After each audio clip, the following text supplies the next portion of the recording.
you look for a bank, choose a partner with expertise and local decision-making.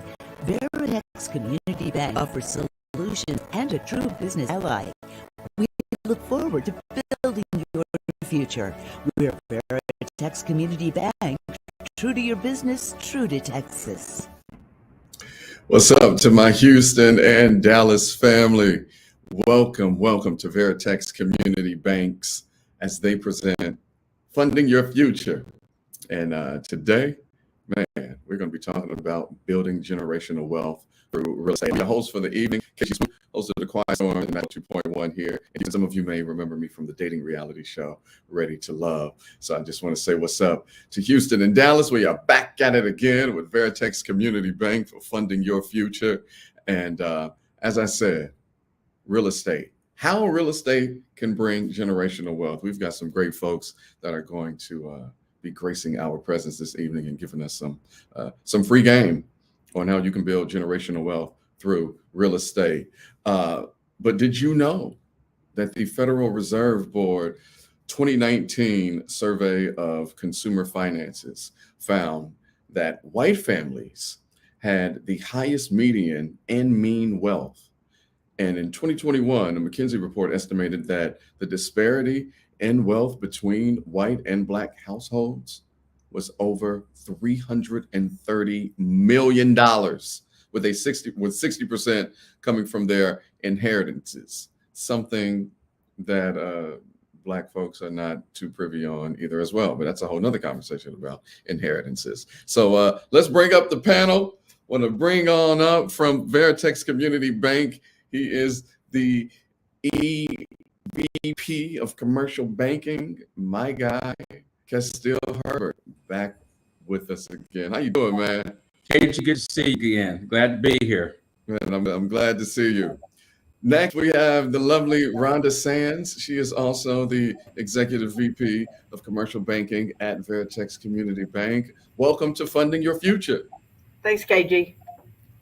And our third and final panelist is the president of Evergreen Commercial Realty. Ladies and gentlemen, Lily Golden. Hi, Hello. Thanks, KG. I'm happy to be here. Thank you for having me. Well, I'm glad all of you all are here. Before we get started, just tell us a little bit about yourselves and what it is that you do, your expertise. Castile, we'll start with you, my man. Sure. Thanks, KG. I've been in the commercial banking business for 38 years, and I've worked with all size companies from small to the large national companies. A good part of what I do is not just real estate on the commercial side, but also helping companies grow their businesses from small to large. And that's a fun part of mentoring and being a trusted advisor for a lot of our businesses. Glad to be here. Glad to have you. Rhonda? Yeah. I started my career over 30 years ago. I was in Austin, and actually Castile and I used to work together back then. I just graduated junior high, and Castile graduated college. I'm an old man. And I went through the bank credit training program there. And when I was ready to join the lending platform, the only opening was in commercial real estate, and I never looked back. So most of my career has revolved around commercial real estate properties or financing the properties. And commercial real estate properties include multifamily, industrial, office projects, retail, anchor or grocery anchor centers. And they can go anywhere from $15 to $40 million in size. And then there are other projects, of course, that are much higher than that. But that's just the kind of size that I've focused on. Man. I've been here at Veritex for about 7 years. So nice. love the industry. We're going to get to your level soon enough, Rhonda. we got to take these baby steps. And I'm glad that this is why we have forums like this. Lily, are you there with us, my love? I am. Can you hear me? Yes, we can hear me? you. Please tell us about yourself, your expertise, and Evergreen Commercial Realty. So I've been in the commercial real estate industry for over 30 years. I own property myself and then own some as a limited partner with other people. And then I own a commercial real estate brokerage company, and we help a variety of customers with either tenant representation, project leasing, or build-to-suit development. Indeed. Thank you all. So we got some big wigs on the panel and in the house this evening to give us the goods on how real estate can bring generational wealth. Castile, we're going to start with you first. Like, how would you first approach real estate in general? I don't think, if you could give us like real estate 101 or real estate for dummies, do that for us, and then tell us how you would approach real estate in general. Okay. The first thing is that a lot of folks have to have a good credit score. That's the first thing you have to have for any financial institution that's going to lend you money. Now, So- put a pin in it. What would be considered good? Good credit score, probably on the low side, 680, really 700 plus to play it safe. Gotta 700 be in the plus 700 club. is a Okay. good credit score. And previously we talked about ways to improve your credit score to get above 700. And we can always do that at a later date. So you want to have a good credit score. Then what I would suggest is that a lot of folks need to get a feel for, talk to the friends to figure out how some of them may have made money. Some folks are buying rental houses. They're buying them. They're renting them out. They're buying and selling. They're fixing them up. They're, as the term we use, they're flipping them. Then also some might move toward commercial properties. But the thing too is when you're in that business, you have to have some funds, some excess funds or equity or down payment to buy investment real estate. So one, credit's the first thing. Second thing, you have to have some money, whether it's 10%, 20%, depends on what's required by the bank to do that. But you need to also maybe watch some videos online. I'm just saying some easy way. Most folks watch podcasts or go to YouTube. How do you buy real estate? How do you invest in real estate? Listen to a number of different sources to get a good feel for what you may have an interest in or which you have the funds to potentially buy, and then maybe take some coursework online or some tutorials to get a feel for it and a flavor of it to understand it. And then you may want to start with one. If you make money at that or you generate some rental income, then you may go to two. Then you may go to three. Or you may decide I want to buy something larger and you don't have enough down payment for that. And you may get you and your family, you may pool your money together to buy a property. And these are the things about we start to talk about developing generational wealth. And I think that's the best way to say 101. Cost you nothing to listen to some podcasts or some YouTubes to figure out if this is the right fit for you in terms of from an investment standpoint. Mm-hmm. So Rhonda, how do you perceive the market, whether it's business or personal, if it's homeownership or commercial? Well, I basically do the commercial side, and so right now it's really great for and the tenants try to figure out just what the office landscape is going to look like in the future. Are the workers, employees actually coming back to the office, or how they're going to be, is remote officing here to stay? The one thing that I think is great about real estate is that it's truly cyclical. And if you have enough time and enough money, just about any real estate problem can be fixed. And the luck comes into being at the right time, at the right place, at the right time.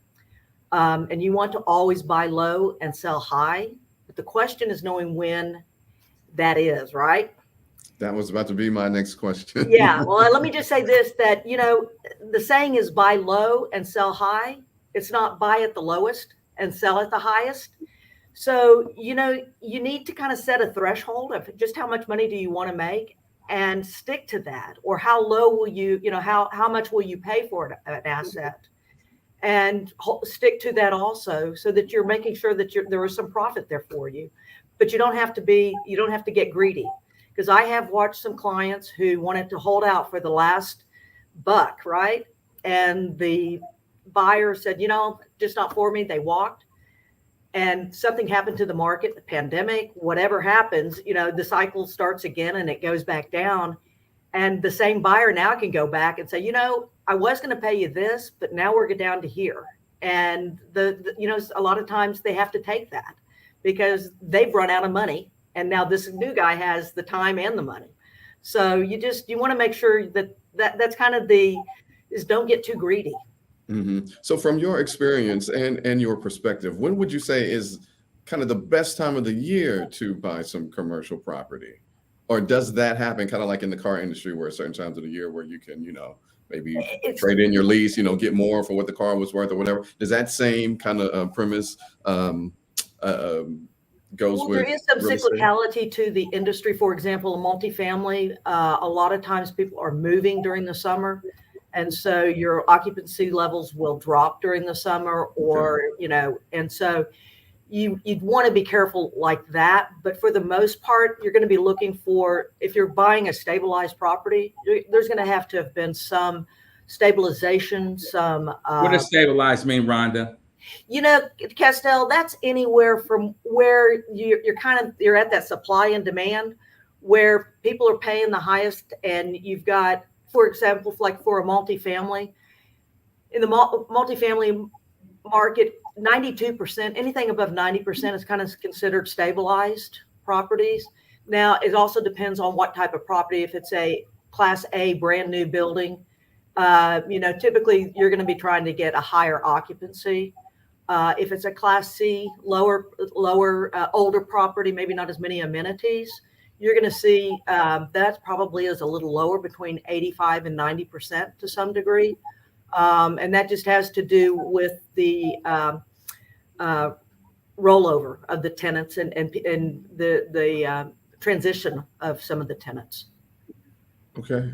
So Rhonda, just to stay with you, what tax benefits make real estate a good way to increase generational wealth? Right. Just to make sure, I want to talk about, this is just a general conversation. I'm not a tax expert. However, and there's a slide with some of the top property tax benefits. One of the common tax breaks is the deduction of the business expenses. And that's like property taxes, property interest, insurance, depreciation, and management fees. The other is also the 1031 tax exchange, which allows an investor to defer capital gains taxes as long as they reinvest it in a similar property within a certain amount of time. And if you're interested in the details about the 1031 tax exchange, you should definitely talk to an expert about that, because there's several requirements that you have to meet in order to qualify. And there's a lot of tax 1031 exchange tax expertise out there that you can tap into. Then another tax deferment program is what's called the Opportunity Zone, and that encourages investment into low-income areas which have disadvantaged tracts of land. And if you hold the property for more than 10 years, the capital tax gains that you have when you sell it is permanently deferred. So those are just some of the tax benefits that are out there. And it just allows you to defer your taxes, which everyone would rather pay taxes later rather than now. Now, let's get to the part that a lot of people don't want to talk about or show. Are there challenges to building generational wealth through real estate? I think there's always challenges, because you've got to get the money first, right? Then you have to know how to hang on to it. I think I'd like for Lily, she is the one who is building the generational wealth at this point in time. So. Well, Lily, I can certainly talk about the challenges. You're a great example of generational wealth in real estate. So I am an example of that. So yeah, please tell us about how you started. And I can your tell business. you that, first of all, Castile and Rhonda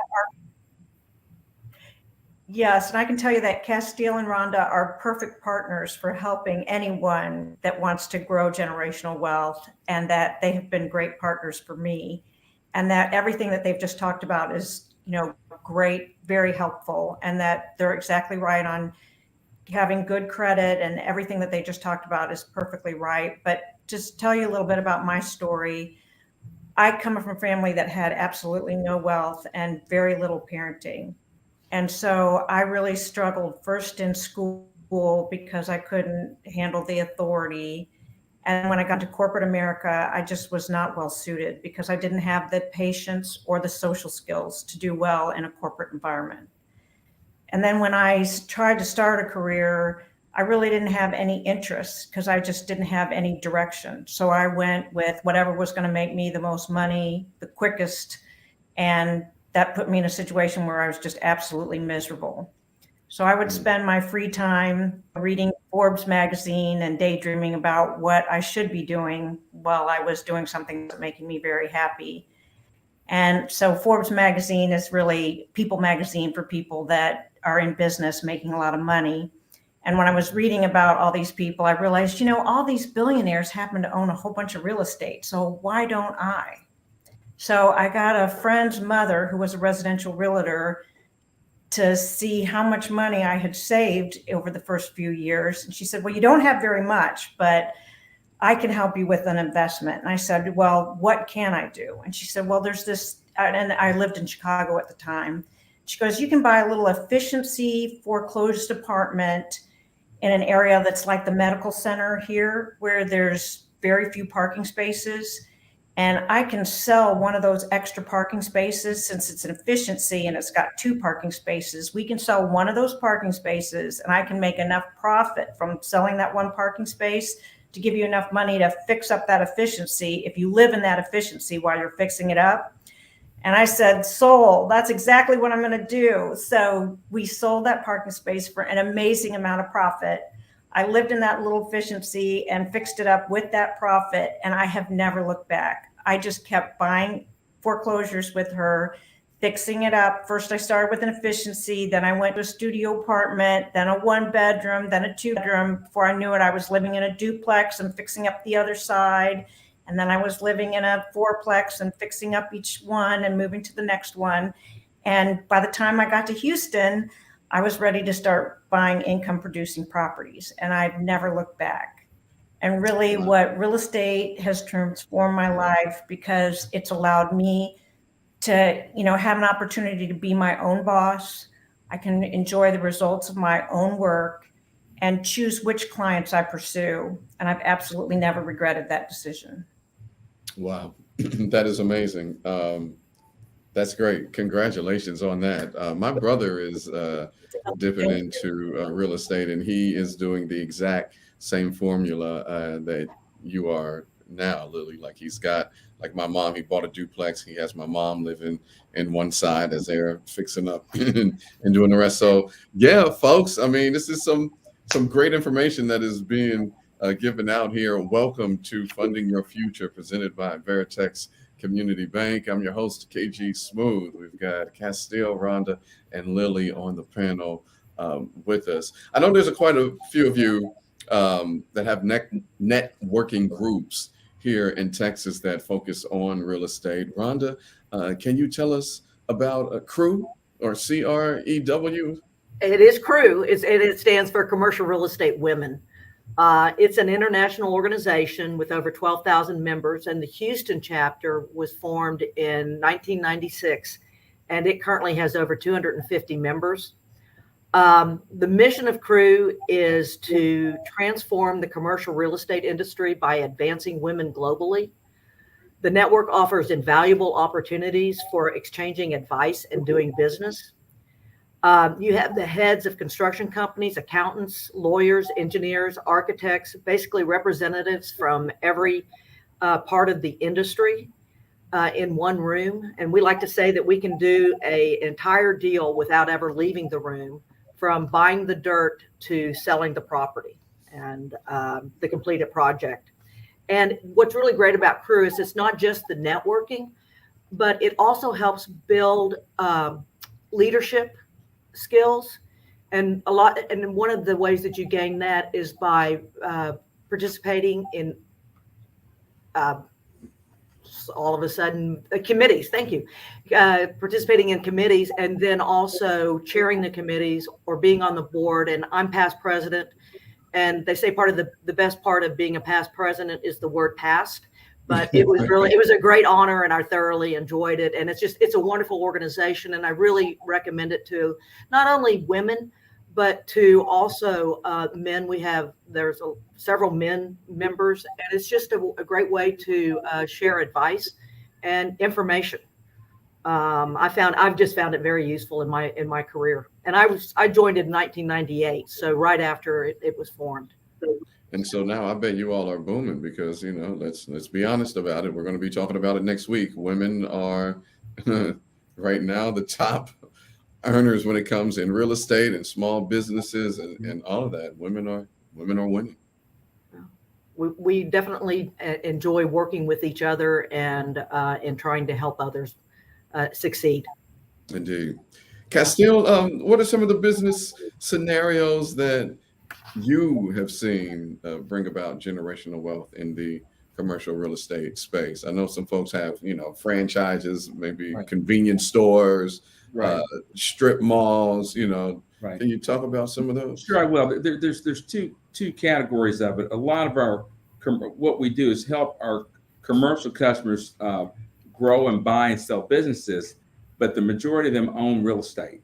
So as you mentioned, KG, I have a number of customers that are in the franchise space, whether it's we call it a Pizza Hut or a Jack in the Box, and also have C-stores. So a lot of my C-store customers, their family will buy a gas station convenience store. They'll all work in it. They own the real estate, they own the business. They'll take that excess cash and buy the second business. One of the family members will run the second business. They'll share the profits in both, and then they'll do the third, they'll do the fourth, they'll do the fifth. So everybody has an interest in not just the real estate, but also in the profits of the business. So a lot of these folks have only been in business maybe 5 to 10 years, but they may have 10 or 15 businesses because everyone's active in the business from that standpoint. We have customers that have a lot of shopping centers. Their primary business may not be in the shopping center business. It may be something else, but as an investment, because they need write-offs, they'll buy smaller strip shopping centers that are maybe 10,000, 15, 20,000 square foot shopping centers. And the tenants that pay the higher rent are the smaller mom and pop nail salons, the Subway shops, little businesses, the businesses like that are in the shopping centers. They pay a higher rent, which we call cap rate, when you determine what the value of the property is. So they'll buy that. They'll have good paying tenants in it. They'll hold it for 3 or 5 years. There's someone else that wants to buy real estate.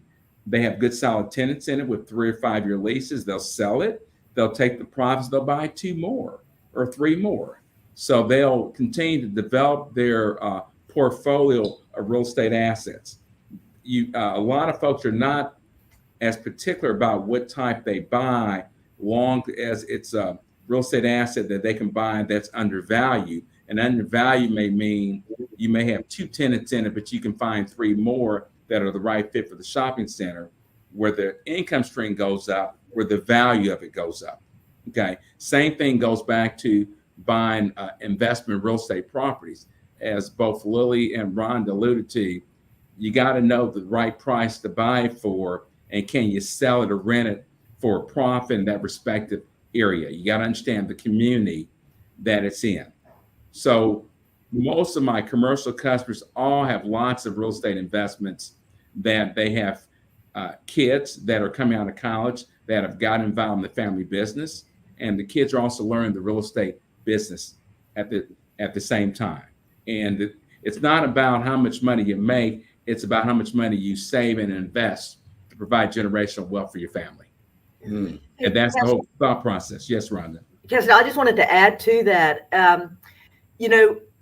You're right about needing to find a project that's undervalued, but you also need to understand why there's vacancies in that project, because there could be poor access. There could be, there's just something wrong with the design of the building. Yes. And so you've just got to make sure that you do your due diligence and that you really understand what's going on with that building. Is it in the wrong location? Can you not get to it? Which goes back to the access. And so just because you think that you can bring 3 more tenants into it, and you just need to, it's not just because it's there, you really do have to understand how the project has been operating and why there are the vacancies that you have. And so I just be careful with everyone, because you do want to go out and find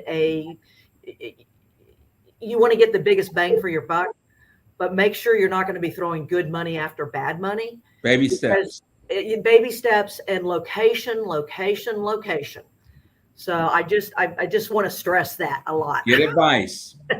Talk to some other professionals that can help you. What's great is in Houston, there's so many folks that are willing to mentor you, right, and help you, especially the real estate professionals and the agents, to understand the market.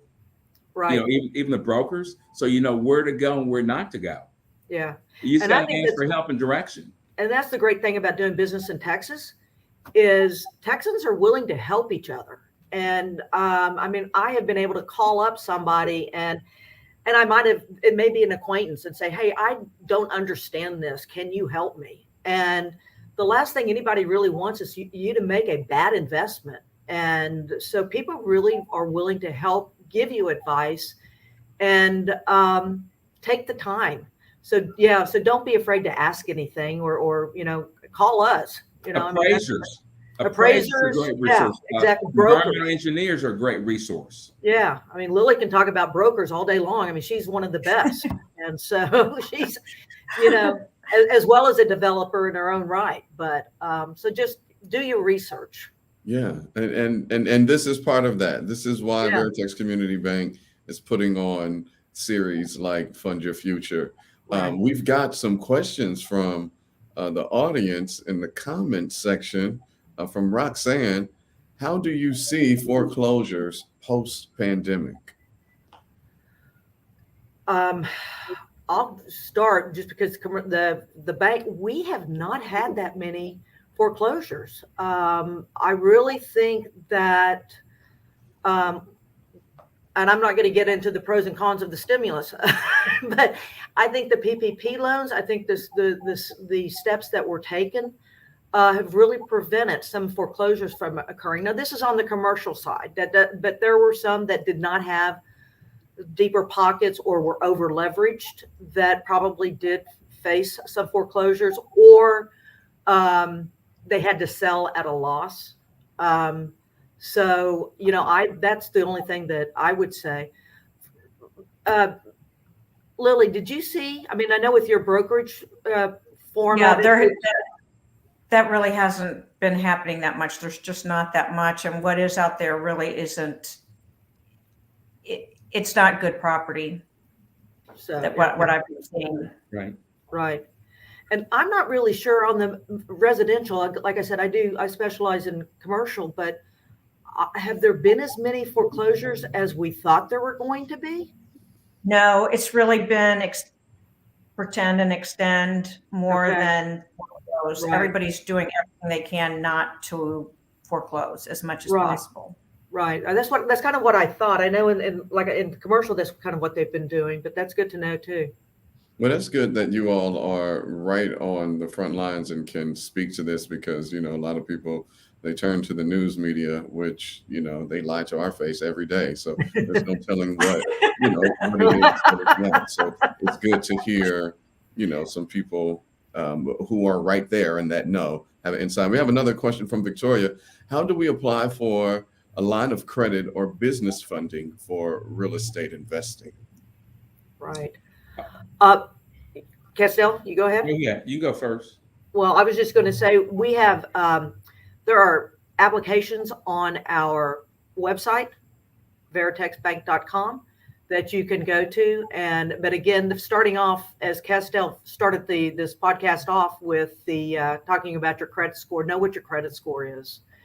and know what your business plan is. If you're, don't come in. I had somebody walk into my office and just say, I would like to borrow $150,000. And I'm going, okay, what's your plan?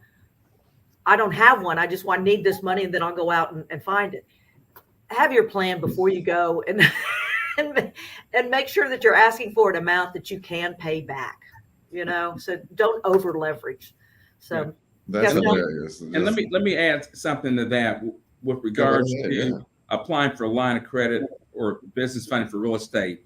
Typically, when a bank provides a line of credit for buying real estate, we're going to lend you maybe 70% of the purchase price of the real estate. And then you have to also anticipate how much it's going to cost for improvements. So this is not like buying a mortgage, like Right. buying a house where you're putting 5, 10, or 15% down. There's a lot of risk in buying investment real estate. Right. You really got to know what you're doing. So we want to make sure you have 20, 30, or maybe 40, depends on what the project is, equity into the project, where that if you run into an issue, you can always quickly sell it. So the rules, there's a lot of little nuances, if I can use that term, when you're applying for a line of credit to buy investment real estate, whether it's commercial property or whether it's residential duplexes and residential homes. Yeah. For sure. The only thing I was going to say too, and then I'd like for Lily, because she kind of started doing that with the condo that she talked about, is don't over leverage yourself, especially when you're learning this business.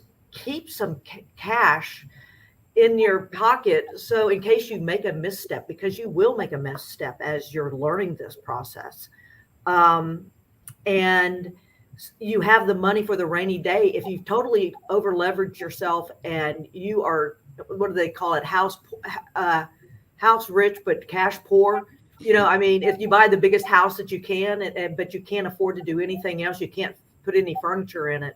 So just make sure that you're not over leveraging yourself, and keep the money for the rainy day.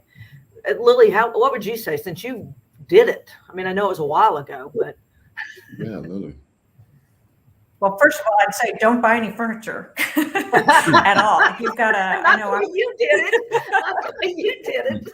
I did it. I just pulled my little twin mattress from place to place, and fixed it up with, my little plastic plates and, my paper plates and plastic fork and knife, and you really want to keep your living expenses as small as possible. You want to just save every penny you've got and put that into investing, and then make sure that you don't over leverage yourself. I know we're talking about, what are the little tidbits if you're going to try doing that. You want to keep your living expenses as small as possible. You have to have, I hate to say it, but don't want to give money to anybody that doesn't have any money. So you've got to first show that you're a responsible person, that you can have a good credit score, that you pay your bills, because you yourself don't want to lend money to anybody that's not going to pay you back. So just think about that from your own perspective. You've got to be able to show that you're a responsible person that pays your bills and that can, get money yourself and hold on to it. So you need to do that first before you go and ask a bank to lend you money. So get a job, save your money, show that you can be a responsible person, pay your bills, save your money, then live on very little. And then once you do have that money saved, that you're going to make an investment, you really want to study that and figure out, what is it that you want to put this investment toward. So you want to really plan thoroughly and figure out what you want to do. Maybe show your plan to several different people so that they've looked at it, somebody that's done this before, and they think that it's a good idea, so that when you go into this, you're 100% confident that this is going to work. So, it's kind of like that measure twice, cut once kind of thing. And then when you do fail, if you go through this and you fail, maybe you do it a couple times and it works, and then you do fail, on your third time or something, don't worry about it. Just look at it as, hey, this is just, one more learning lesson, because life is a journey. It's not a destination. And you've got to enjoy this whole ride through the real estate experience. because there's going to be ups and downs, and you've just got to realize that you can't win on every investment. Indeed. And I hope people really take that. I think a lot of times when people get into something new and they're excited and they have all of the tools that they think in the beginning to start this, they might get in over their head. So back to what Castile said earlier, baby steps. Right. Before we go, Lily, before we leave this conversation, and you gave us a bunch of great advice based off of what we were just speaking on, but can you give us, some more advice, 3 pieces of advice for building and maintaining generational wealth, like how they impact their families, like the way that you have?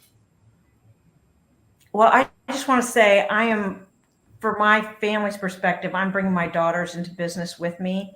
And I just want to say, after my experience growing up, I feel like the most important thing I'm doing for my family is I'm showing an example to my children on how to run a business, how to make sound financial decisions, how to be passionate about what I do every day, and how someone should conduct themselves in business situations. And really, money can come and go, but experience can never be taken away. And I feel like I'm giving my children something that, no one else can give them like I can give them. And it gives me great pride. And I really feel like there's nothing that makes me happier than showing them this real estate business and showing them how to make money and how to feed themselves for the rest of their life. And it really gives me great joy to be able to do that. Indeed. We love that. Any last words? Rhonda, you got anything? I just would like to add with regards to Lily and her generational wealth and bringing her daughters in, especially in commercial real estate. It's very rare that you see daughters following their mothers into commercial real estate. We have several multi-generational families here that developers, that sons have joined their fathers and joined their grandfathers. And that's all wonderful. And I bank a lot of them, and they are highly successful, highly respected. But I do want to point out that this is one of the few women-owned developers, commercial real estate developers, whose daughters are following her in there. And I've always admired that. And so I just want to do a shout out to Lily on that. And so, and also just point that out, that it's rare. Yeah, absolutely. Let's just go around. Any last words, Castile? No, I echo everything Lily said. I mean, I would have said the same thing, but she said it more eloquently than I did. Yeah, for sure. Right. Lily, any last words?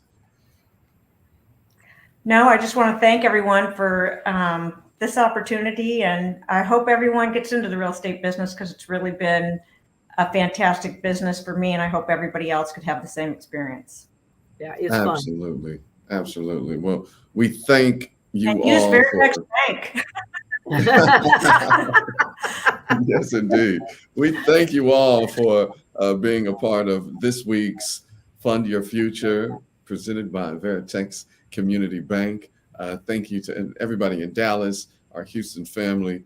Thank you all for tapping in. Next Thursday, we are back at it again, 6 p.m. on Facebook and YouTube Live for Fund Your Future.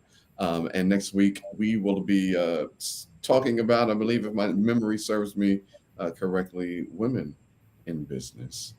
I think so. I think so. Oh, small businesses. No, there we go. Next week, we're talking about small businesses. So you definitely want to tune in, because a lot of people are starting small businesses. A lot of small businesses were started when the pandemic began. Some people left their jobs because they were forced to do something that they didn't want to do, and started businesses and have been very successful. So all of the great information on small businesses next week. We appreciate you all for tuning in to Veritex Community Bank's Fund Your Future. I've been your host, KG Smooth, and we will see you next Thursday. When you look for a bank, choose a partner with local expertise and local decision-making. Veritex Community Bank offers solutions and a true business ally. We look forward to building your future.